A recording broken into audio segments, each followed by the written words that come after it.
Now, hello and welcome to the Knock On KCLR and Scoreline.ie's weekly rugby podcast. Joined this week with Tom Crotty and James Blanchfield. Tom, of course, Carlow Rugby Club, and James Blanchfield from Kilkenny. Lads, how's it going? Good, Stephen. Not too bad, Stephen. How are you? Not too bad. Tonight on the show, or today, or whenever you're listening to the podcast or watching it on YouTube, we're going to talk about Tullow's game, Carlow and Tullow Leinster League match last weekend, of course. Tullow came away with the spoils from that one. We'll go into detail on that in a minute. We'll talk about Kilkenny as well, in trouble in Division 1A. And we'll talk about this weekend's games in the Leinster League as well. We'll preview those. And we'll have a look back at Ireland against France. And if we get time towards the end of the show, we'll talk about Leo Cullen. He's signed a contract extension with Leinster for another year. And Ed Byrne, the Carlow man, signed a contract extension today, Thursday. Sure, we'll start with Saturday, and we'll start with Kilkenny. James, what's the story? Lads, I think we're probably one of the most unlucky teams in the country. That's not making excuses, but we are in many respects. Last Saturday was how would I describe it? It was a dogfight. It was not a pretty game. It was two teams who were stuck down in the bottom of a league fighting for their life. We were bad. Ashbourne were a bit better, and they got the spoils. Up until Friday night, injuries, player unavailability. Doc didn't know what his starting 15 was going to be. A couple of the lads were away in France at the rugby. Another lad had COVID, had COVID, had to isolate. Not excuses, but we are where we are. I go back the whole way back to the Gorey at the very, very first game of the season. Penalty try against us cost us that game. I remember playing rugby a long time ago, and I remember saying to Niall O'Gorman, an old number 7 of ours, it was our first league game of the season away to Boyne, when in the old Division 1A, and we had been just coming off the back of doing a back-to-back in the league and Towns Cup, and I was a young fella coming into the first team and said it to Niall after we lost the game, sure, leagues aren't won today. And he turned around to me and goes, no, leagues are certainly not won, he said, but they're certainly lost on the first game of the season. That's a game that we cite. Penalty try against us took that from us. Every game we've played so far this year, barring Monkstown at home and Bective away, we've lost by 1 score. So we picked up a bonus point in most games this year. That'll tell you that we are a competitive side. But the 11 injuries that we've probably had on average throughout the season haven't helped us. Everything has gone against us, really. The 2 games being called off pre-Christmas with COVID wasn't a help. But we can't make excuses. We can't sit down and feel sorry for ourselves. We are at the bottom of a league. We have 2 games to put ourselves back out of trouble. We have Dundalk at home in 2 weeks' time. And the following week, we then have Ashbourne at home, the last game of the season.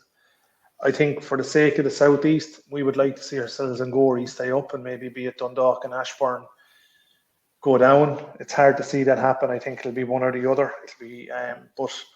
We're kind of praying as well that a Leinster team, that we finish maybe 7th and a Leinster team gets promoted, and therefore we stay in the league. So there's a lot of variables out there, but we're not going to go down without fighting.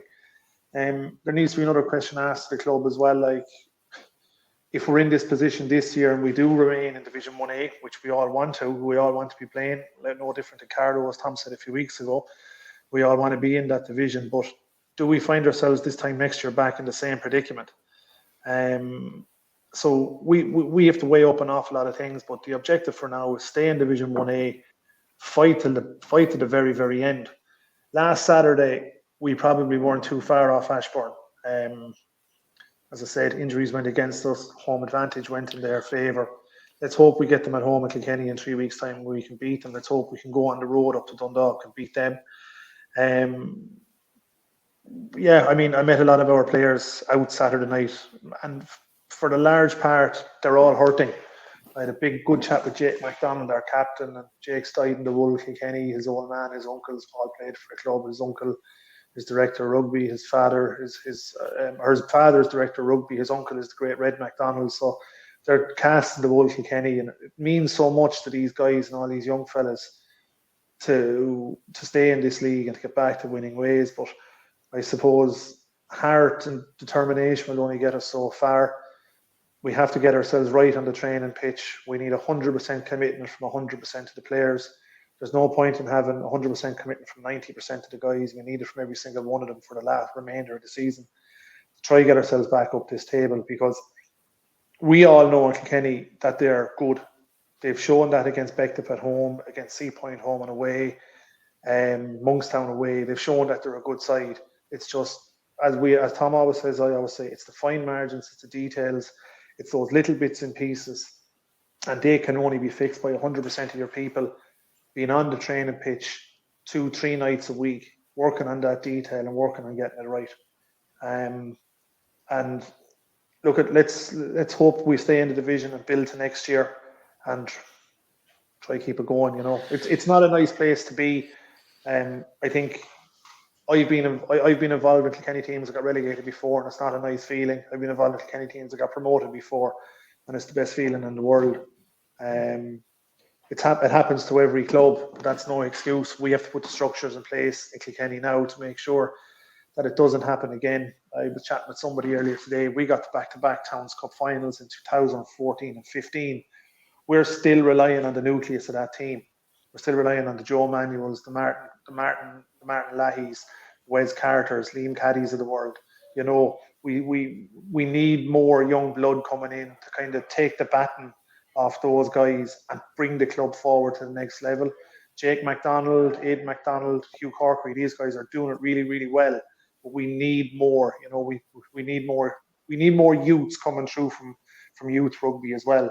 Like off last year's under-18 team, I think Conor Walsh is the only one left playing. He's playing first rugby. He's playing a high standard. But off the previous under-18 team, there's only one there playing. So the conveyor belt of youths coming through at the moment isn't where it needs to be as well to make the long-term sustainability in 1A. But with the current under-16s, current under-18s, we're hoping that those numbers will increase as well. So look, we have it all to play for, but certainly, as we often say, sometimes you need to break eggs to make an omelette, and the position that we are in now at the moment is kind of opening our eyes as a club to some of the issues that we have and what we need to do to fix them. Absolutely, there's always an opportunity amidst. Yeah, exactly. There's always an opportunity amidst all the pain, I suppose, and you know, and this is like people are working very, very hard. It means a lot to a lot of people, you know, and hopefully, fingers crossed. Look at all of the cliches are being thrown out and buzzwords are being thrown out this last few weeks. But we know we're good enough. We know that team are good enough. Mm-hmm. You have Ashbourne in the last game, James. We have Ashbourne in the last game at home, Tom. At home. We have Dundalk away in 2 weeks' time, up in Dundalk. That's a must-win game for us going up there. We need everybody on song. The good news is that Jake Patley, the scrum half that we brought in, he's back now. He's back from injury. So he got a bad head injury there at the beginning of the season. Like, we're playing without him all season long. That's, you know, it's been difficult. Scrum half has been a problem for us all season since he's kind of been on the sidelines. He's back now for the last 2 games. That'll be a big plus for us. It'll give it a lot more structure. Because no disrespect, like to the lads, like lads have been chucked in there, inexperienced young guys like Ryan Hawke. He's only in his first year with us. He's living and working in Kilkenny, so he came down from a tie. He's only out of under-18s. Kieran Sutton is a very good scrum half, but he's a prison warden, so he's in and out. And then we were trying Hugh Corkery there as well. And for Hugh, Hugh's a centre / full back. And it's kind of like throwing a chap in at the deep end, and he's done well there. But having a seasoned scrum half back in there for us is going to be really important now in those last 2 games. And just, I hope to God we can go to Dundalk and come away with a result, and then get Ashbourne at home and come away with a result. Well, that's what we're all hoping for, James. To keep us up there anyway. So go well in the last two matches. You're off this weekend, but so he's a bit of a break, I suppose, to get prepared for that. Tom, there was a bit of entertainment in Oak Park at the weekend just gone. You came out the wrong side of it, unfortunately, but it seemed to be a cracker of a match. So Tullow winning the local derby or the Carp DM Cup over Carlow in the Leinster League. Talk us through the match. Well, look, You're lucky Tobin was in France. Oh yeah, but look, we said last week it was going to be a ding dong match and it was going to be a very physical game, and we were kind of very kind of nervous from the scrum point of view because both our tight and our loose head starting tight and loose head props are injured. So we had young Keane Clark in. This would have been his first big game at Tighthead, and like I'd say, Keane was a bit nervous on Friday night to train and looked kind of a bit nervous. Just wasn't scrummaging great on Friday, so we were a little bit nervous coming into the game. But scrumming was something that didn't come into play at all. We really, we held our own the whole way through. We had good platform. Our backs played phenomenally well. We started off, just kind of got hit at the start quick. Try went in, there was a Tullow kick to the corner, got a maul, and in fairness, just a bit disorganised protection around the maul area, and they scored a quick try and then got a penalty. So, we're 10-0 down straight away. Mm-hmm. But we came back and we went in at half time, 1 point ahead, came back in. Again, flashed the ball when we were playing across the backs. The backs played super. Absolutely. Unknowns, our young under 18, was only under 18s last year, has really come into his fold. He was, as the game grew on, he got better and better and better. But I don't know, we were 22-13 ahead. Everything was going right. We kicked off to them. I think they just ball went down. They got a penalty. They got a penalty, and that would have been 22-16, which was not a big issue. I mean, giving away a penalty kick and then to come back up, we absolutely skewed the kickoff. Their big prop I don't know what happened. Just one of these got a mad break down the field, and from there on in, we went into absolute meltdown. There is no way to describe it, but we absolutely imploded. Even speaking to some of the crowd from Tullow after the game, they were sure as hell thought they were going to get a dicking by the end of it. That that we had found a kind of a weaker spot, getting the ball quickly across the backs, playing really, really well. We gave away 16 penalties in the game. Whoa. Right? Whoa. 16 penalties we gave away. That is just, we can't win at that. We made some changes. Maybe we shouldn't have made changes. Because I think that not that we weakened our team, but I think trying to keep the consistency there with the players across the board. But you can't, and look, they're all insignificant. The key thing to us is we gave away 16 penalties. You cannot win a game of rugby giving away 16 penalties. And you cannot let, we said it, and we said it in the speech when I was talking about Tullow after the game. We warned, the team knows you cannot let Tullow back into a game.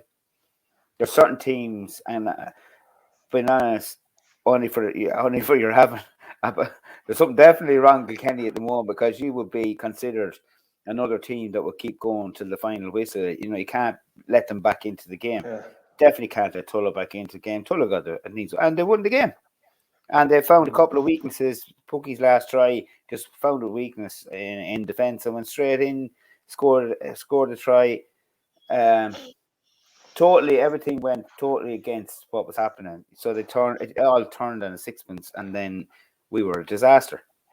Yeah, Because we had good platform, our scrum was super. Lineouts were well. We got ball off lineouts. Our backs played, as I say, scrum half. I can't actually pick a back that didn't have a good game. Any of the starting backs. Richie White had a great game at full back. As I say, Alan Owens outstanding. Became really into the game. Jeff McDermott played really well at scrum half. Who else was there? Cam and Brennan had a great game in the wing. Dave McDermott in the centre. Even my own young fella came off the pitch and said afterwards, of course, being disappointed, but he said only for one little mistake that I made. He said I probably played the best game I played all season. So when your backline comes out like that and says this, that they're playing the best game, and someone said that's probably the best Cardiff team they've seen in years, but we lost. It's hard to sum them up that, like, I mean, sum that up, like, I mean, that's like saying, it's something we have to fix. We have to fix it. And in fairness, they had on Tuesday night, went through everything. There was no training. Corey just sat down and they just watched the whole game from start to finish. And I don't think there was any, just went through all the finer details, the penalties, where we're going wrong. This has to be fixed now this weekend. We're playing Clondalkin, have to go out, fix the mistakes, because it'll near enough be the starting team. Towns Cup is the following week. We have to win the first round. Like, no matter what now, league is finished. Go out. This match Sunday is really a really important game. Like, maybe if you're playing the bottom team in the division, that doesn't make a damn. We have to go out and play the best rugby we possibly can and figure out. Like, I would prefer him to come in and barely beat Clondalkin, but to give away no penalties, or to give away very little penalties, just to get that key, because I know they can play rugby. It's not that they can't play rugby. There's phenomenal players out there. I have to say, I'll say it again, young Keane Clark had a great game to step into Tighthead prop against Tullow. Is a fair achievement. Like, to be honest, a fair achievement at just 19 years of age, and and I think his opposition, I think it could have been Scott Call back there after the game. You really stood up this time around. So he got great compliments. But we have to fix the problems, and, like, to put a long story short, we have to fix our problems this weekend. Get the finer details right. Go training Friday night. Get the team right. Get the finer details right. Cut the penalties out. We can't afford penalties. Let the opposition have the ball. Don't go in. We were charging in off the ball. We're trying to get it into jackals. No point in jacking, especially, like, I think referees at this level have so much to look at that the jackal doesn't really, to be honest, unless you're really clean on it and it's completely blatant that you're over it, they're not going to give it to you, because there's too much going on. You have lads flying left, right, and centre, diving in. So a referee has enough to be looking at. You're better off just let them have the ball and defend and try and drive them back and let them make mistakes than to be doing this, Yep, absolutely. But anyway, that was the end of that. But the good news, we have good news. We won the league. So, and the lads went out on against Tullow on Sunday as well, and the match beforehand, and had a good win. And in fairness, we have to compliments to Tullow, who got their seconds together again. And in fairness, they've tried to put them out already, but as we know, some of the teams aren't fielding seconds or will pull seconds at the last minute. So in fairness to Tullow, they got a good team out. It was a ding-dong game up in the top pitch. The boys won, so they're 2A Leinster League seconds champions, and they deserve everything. We looked at the team sheet, the list of players. I think they played 45 players in the seconds campaign this year. Very good. Wow. Congratulations, Tom. It's nice for your season. It's a pleasure to get some silverware. Well, I tell you, what really makes you feel good is that it's not just like, look, we all want to. The main thing is we didn't get demoted. We would have loved got promotion. Yeah, we would have liked to beat Tullow 2 in the second match as well as the first one, but we didn't. It's 1-1 this year. But that's only local derbies. But at the end of the day, look, we are where we are. We're still where we're in division. We're in the division. We hopefully will build on that, and we have a great buzz about the club. So plenty of positives there, Tom. There is plenty of positives, but hopefully going forward now that'll we just need to settle down and get our little details right. And please, God, that they'll get a win this week and then go into the Towns Cup confident and really go for Longford night in 2 weeks' time. Yeah, absolutely. Here. Lads, we'll move on to Ireland, France. What do we think? Hey. What do we think? I'm firmly of the opinion that we were dominated in the game, but the game we still left behind. You know my feelings on the penalty call.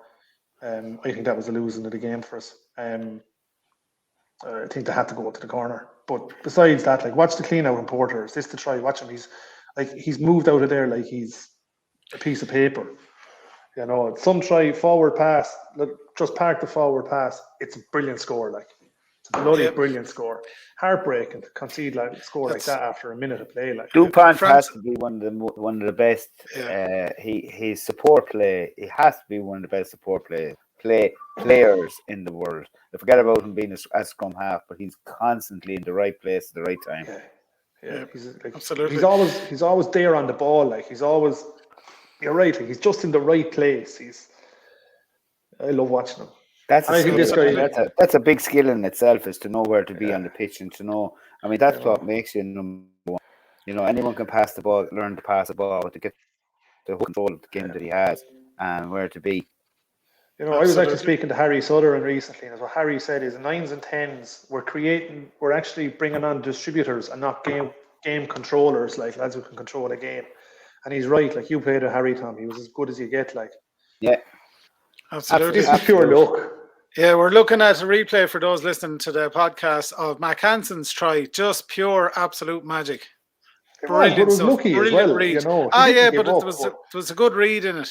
Good catch. You know, he had 4 French players around him there as well. So it was the best response we could have. Yeah, absolutely. Fantastic stuff. And Joey, of course. Joey had a great game. Now, that's another, and I agree, James, 100%. I know I played in the forward, so I'm always going to be a bit biased with a call to the corner. But the chances are you have to go for a game like that. I mean, I can't understand the decision to kick. And the other thing I actually don't understand is why we change your out half, who is playing extremely well in such a tight game. With the last 7 minutes to go, and you can't blame.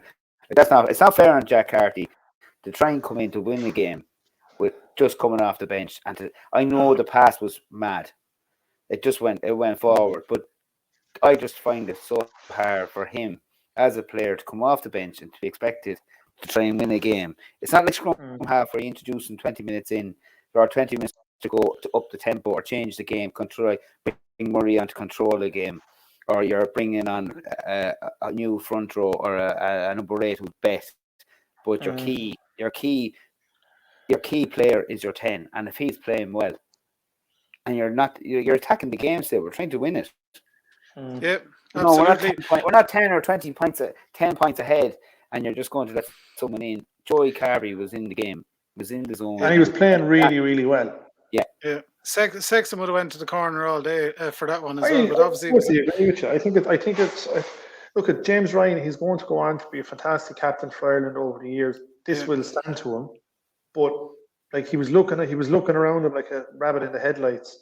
If Peter O'Mahony or Johnny Sexton were there was no second thoughts in my mind. It was point to the corner. Yeah, and it was unfortunate P had to go off so quick as well. I suppose it took, like, that was one of my concerns. Myself and Tom discussed this last week about was leadership. Where were we going to have it in the halfbacks and across the pitch? And then we said, you know, obviously when Conor Murray, Peter and come on, when they empty the bench 50, 60 minutes in, there might be a bit more stabilisation if the game was in the melting pot at that stage, which it was. But I have to say though, lads, I'm going to admit at the time I would have went for the posts and backed myself to get the try after, because we weren't getting much purchase at that stage in that side. You know, there was no guarantee we were going to get a try. I understand your go for broke. But then if I was a captain at the time, I said, go for the post, just get the 3 and then work back up again. Just pull yourself in that bit closer that it makes the margin easier. That was my thoughts on it anyway at the time. I know there's a huge point. Well, I see, but the only thing for me is that we were going to be within 6.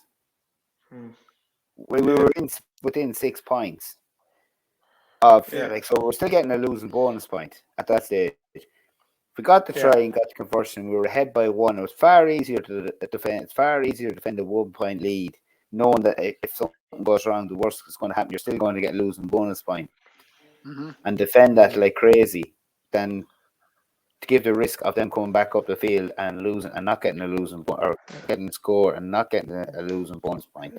Yeah, and kind of my point was on it, like they were chasing it, and we had worked so hard to get meaningful scoring positions in the whole game. Like we took 3 of them, we had mauled them over in that same corner earlier in the game. I think I know we're focusing on one pivotal moment in the game when there were so many others. Like we scored 3 really good tries. I think Gibson Park's try was really good. It was a typical scrum half score, but we probably shouldn't be focusing on that one pivotal moment, that one decision. However, in my eyes, that one decision cost us what could have been a valuable win in France. There was nothing to say that we were going to go to the corner and take them down and maul them over again, but I think the odds were very much in our favour. And I think at that stage of the game, we had worked so hard to get into score-getting opportunities, score-getting positions. There was 5-6 minutes left at that stage. We go to the corner, even if we lose possession of the rugby ball off the line out, they're still rooted in our half. They can't score. That's a good point. If you scored a try, you're wasting 2 minutes there as well after the try. Get the conversion, tee up your conversion, go ping it over the bar. We all jog and saunter back. Suddenly, then, where there was 6 minutes left, there's only 4 minutes to go. You win the kickoff and you ping them back down into the corner again, and you defend like hell. I think James Ryan was caught in the headlights, and I think all of the factors weren't considered. And look, he'll learn from it. And we'll have a good captain in years to come. And it's game management at the end was so important, and I think we blew it a bit. We ran France close in France. There's lots of positives to be taken from it. And on that, let's call a spade a spade. France at the moment, and I know we're about 18 months, the guts of 18 months out from a World Cup. France are probably favourites for the World Cup at the moment. With the half back, with the pack, and with the back line that they have. Like France are a really good team. And I think in Ireland we always have a bit of a problem where we always think others are better than us. Like we gave them a big rattle last week.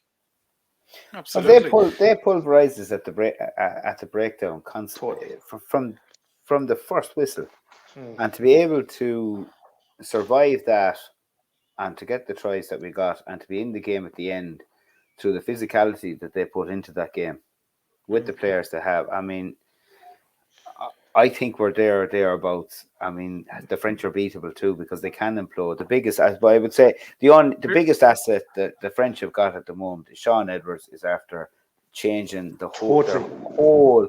There's no more of that. The penalties. We'll go back to Carlow losing. It's no more of those penalties. They're not giving away the penalties. Their defense is superb, and that was see. They were so aggressive in defense. Like they belted Ireland. Like it was. Yeah, and that's not the French. That wasn't the French way of doing it because the French played open rugby, but they also gave away. How many times did France lose in the last number of years through stupid penalties, throwing the ball ridiculously away, or giving away a silly try through not being set up properly? You're right. Look at the positives from an Irish point of view. We're still a year and a bit out from the World Cup. Joey Carberry has come in a very, very pressurized test game. He did good. Like he's obviously a bit to learn, of course, and we keep making the comparisons to Johnny. But besides that, he had a great game. There's a lot of young lads going to get a lot of game time between now and then. There's the rest of the Six Nations. There's next year's Six Nations. This Andy Farrell plan and this Paul O'Connell work and everything is working and it's building. So a few months ago, lads, good. A few months ago, we were here saying Joey Carberry, he has to go to full back. That's where he plays his best rugby. Now, all of a sudden, Sexton gets injured. He gets his chance, and we see what we're missing. at international level. What he does with Munster, what he does with Ireland are two different things. But true. We're seeing, in my eyes, we saw what Joey Carbery is capable of last Saturday. He shouldered an awful lot of pressure coming into the game. The French were doing what the French do, and they were trying to stir SHIT. They were trying to wind up Sexton, then Sexton got injured, and Carbery just went in there, no pressure on his shoulders at all. And he played like a lad that had been playing the whole time. And we were criticising him 3 months ago, saying he was finished, he wasn't going to be there, blah, blah, blah, blah, blah. Now, all of a sudden, if Johnny Sexton did a cruciate, or whatever reason Johnny Sexton had to retire in the morning, based on his performance last Saturday, would we be that worried about Carbery taking the starting 10 role permanently? I wouldn't anyway. No, and I think he needs to get. I hope he gets his game time against Italy and gets another. Gets to get a bit of game time under his belt for the rest of the Six Nations. Yeah. Let him grow into it. You're going to need Johnny for the England game. Without doubt. Without doubt, because particularly with Tullow coming back for England. Yeah, it's the tactical stuff that Johnny's the master at. It's just reading a game as it's being played. Even Joy sat back very deep last week as well. This isn't a criticism, but he does for Munster too. He wasn't first receiver like Johnny. He wasn't playing up in the line a lot like Johnny, but he was sometimes. But yeah, that's the thing though. He can grow into it as well. He's learning from one of the best too. Yeah, and coming into a World Cup year, I think we probably have the best front row as a combination we've ever had. And probably one of the best back row combinations we've ever had. Yeah. I still think we're probably weakish at second row. Byrne is playing really, really well. Is he an out and out second row? He's probably not big enough. He's probably that 5-point, that hybrid back row player that can go into the second row and do a really good job. I think when I'm saying that. I think we're going really, really well all around the park. Gary Ringrose is back to form. Robbie Henshaw's coming back. I would Gibson, His park's going really well. He's going well. He's getting a lot of criticism, but I don't think it's all warranted either. Well, I think he did all right. I mean, he did fairly well at the weekend, because I mean, as I say, like when you're getting pulverized like that, as I said on the breakdown, to get first scrum half to get away a clean ball, is phenomenal. So I mean, he did do well. I would fear though our backup Tighthead is definitely an issue, and our backups, because to have the two boys still on the park at 60-something minutes, in the modern game, I know they're giving it their all, but we need Bielam. Keenan Knox will be Irish qualified next year, but he has to get a run of games in with Munster as well. Yeah. But we'll need someone to step in. They have to get that. Have to get that in. I think the selection of Finlay in that, and this is controversial as well, is more down to politics than anything. It's keeping the numbers up. The chap in Ulster, is it O'Toole? Tom O'Toole. I don't know. They'll have a lot. They have to prove themselves. We have to. They'll have to prove themselves over the summer, because they need to have. Definitely need. We're actually. It is probably one of the weaker things we have in the country is actually is a tight head prop. Even though we probably have the best, the best tight head prop in the world, but we also are short of tight head props. Yeah. Well, Tullow will be qualified in a few years. When Kelleher went off injured though, and Sheehan came on, it was seamless. Dan Sheehan is a great find. That's going to be some ding dong battle for that jersey in Leinster and in Ireland. Now, obviously, Kelleher's in pole position, but. Jesus, it's class. It's excellent. I had my worries about Dan Sheehan. I was told Chris Pym was the person that flagged him for me back a couple of years last year. I think it was. Just keep an eye on him, and he hasn't let down. But he's flying it. Johnny Tobin says a lot, and I think he's right. Winger is probably somewhere where we are a little bit vulnerable. I think,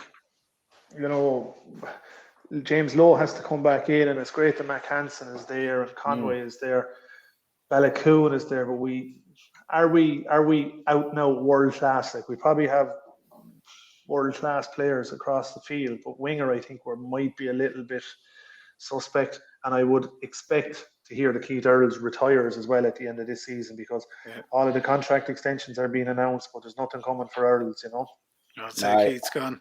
He set up this coffee business as well, just in time, and the book and everything. So, yeah, interesting. Lots to be positive about on it all, Absolutely. We're going to have to wrap it up there, lads. But just before we go, Ed Byrne, Leo Cullen signed contract extensions. Happy days for Leinster supporters anyway for Leo. Leo's going on these rolling 1-year contracts, but happy to have him for another year anyway. And Ed Byrne, of course, Carlow man getting another run in the blue, so all good. And the rumour mill kind of seen it there yesterday that Roundtree is taking the Munster head coach's job, but Noel McNamara apparently touted coming in as his assistant.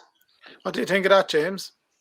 I won't call judgment, but I think Noel McNamara is good. I think Roundtree is good, and there's a Kiwi coming in who was the current Georgia head coach as well, apparently. So, you know what? Let's see what happens. Well, I hope to God they have a good attacking coach. That's all I can say. You know, it's been their biggest fault in the last while. So Milton Haig is the guy that's been touted as forwards coach. Who? Absolutely. Milton Haig. He's the current Georgia coach, and I think he was involved with the Highlanders as well. Interesting. Yes, lads, we'll wrap it up there for the week. Lads. If you want to watch the podcast, you can go. If you're listening on Spotify now, you can watch it on YouTube, where you can see some pictures of that France Ireland match as well, some highlights of the lads talking about it. Spotify, very controversial. Yeah, absolutely. I'm a music artist, and we have our own issues with Spotify, with how to look after artists. But that's a whole other discussion for a different realm. Lads, brilliant talking to you again. Go well at the weekend. Tom, you're in action, and all your teams, of course. And yeah, we'll chat to everyone same time next week. Yeah, we'll see you all Park on Sunday, hopefully.